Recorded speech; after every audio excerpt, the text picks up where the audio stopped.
Waalaikumsalam. Iblis itu adalah asal muasal daripada jin.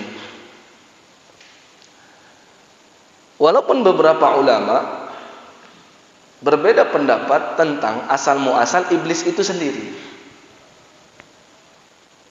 Pernah kita lihat Sayyidina Ibnu Abbas yang mengatakan bahwasanya iblis itu, ini di dalam tafsir Ibnu Katsir, bukan perkataan saya. Ibnu Abbas yang berkata, dahulu iblis itu adalah malaikat yang bernama Al-Harith, diperintahkan oleh Allah untuk memberangus jin yang ada di atas muka bumi.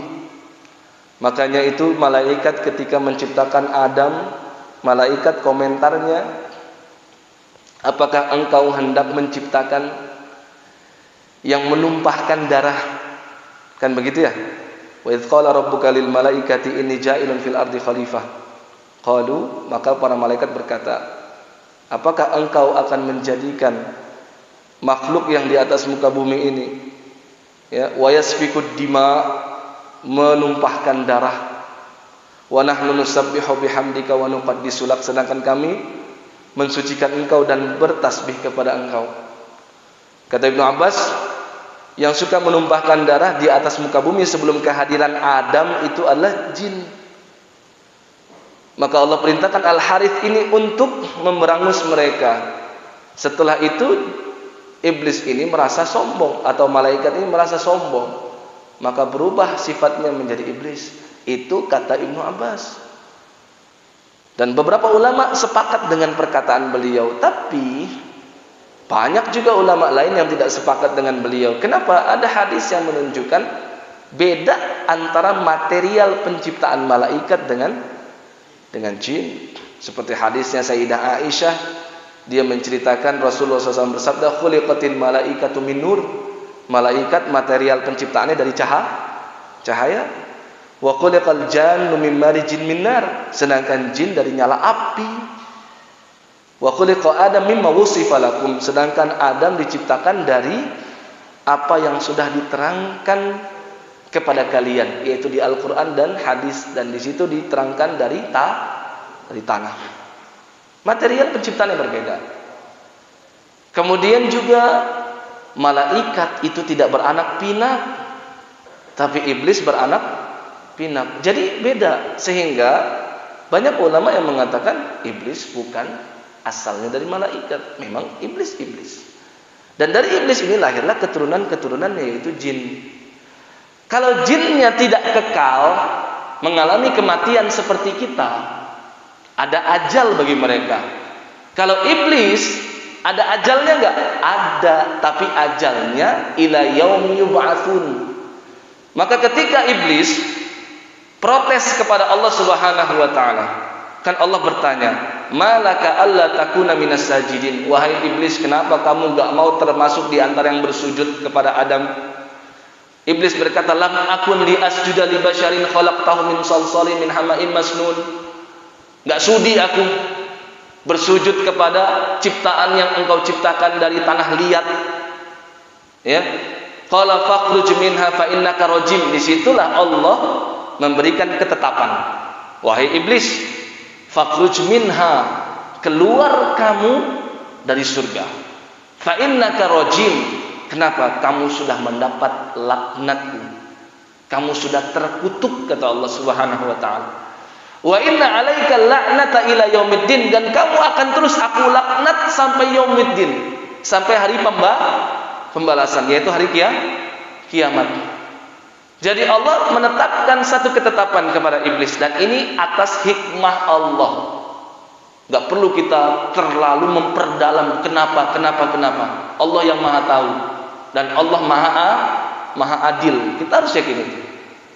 Dia dilaknat. Laknat itu dijauhkan dari rahmat Allah. Itu disebut dengan laknat. Maka di situ iblis protes. Apa kata iblis? Qala fa'anzirni ila yaumi yub'atsun.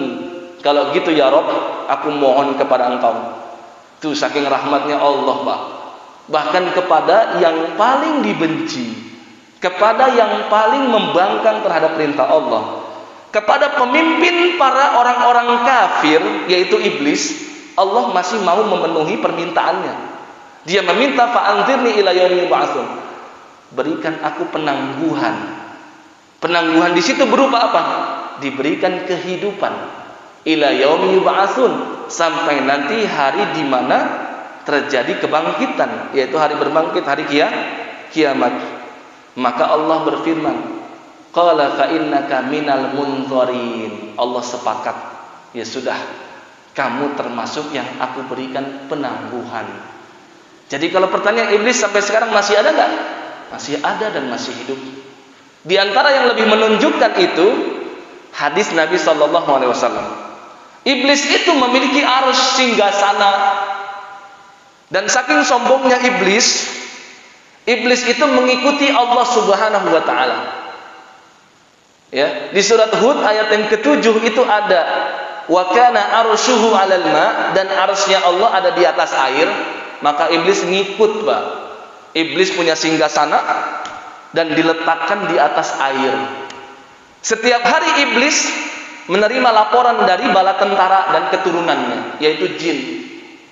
Ditanyakan, siapa yang sudah berbuat ini? Kamu sudah berbuat apa? Kamu disebutkan, Pak, ada jin yang ngasih tahu saya sudah menjadikan manusia syirik. Kata iblis, biasa. Ada jin yang laporan, aku sudah berhasil menjadikan ini orang-orang gak mau sholat.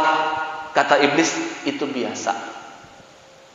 Ada lagi jin yang cerita, aku sudah berhasil menyesatkan manusia ini, menjadikan mereka tidak mau menjalankan kewajiban-kewajiban. Ada jin yang cerita, aku menjadikan dia bisa melakukan perzinahan dan lain sebagainya. Kriminal-kriminal sudah dilaporkan. Tapi hanya satu jenis saja yang iblis puji, yaitu ketika ada jin yang cerita, aku telah berhasil memisahkan rumah tangga muslim dan muslimah. Perceraian. Berhasil memisahkan muslim dan muslimah. Dalam tali pernikahan mereka menjadi cerai. Maka iblis, apa kata Nabi SAW? Iblis panggil jin tersebut, sini. Ya. Ya, diletakkan di sisi iblis, dipuji-puji, diberikan kehormatan maksudnya. Dan ini menunjukkan, Pak, betapa tali pernikahan itu sangat penting untuk kita bina terus. Jangan sampai lepas. Dan kalau sudah terlepas, sesungguhnya itu telah berhasil godaan jin. Dan iblis paling cinta dengan jin yang mampu atau syaitan yang mampu memisahkan antara muslim dan muslimah. Ini menunjukkan iblis sampai sekarang masih hidup dan terus menerima laporan dari bala tentaranya jin.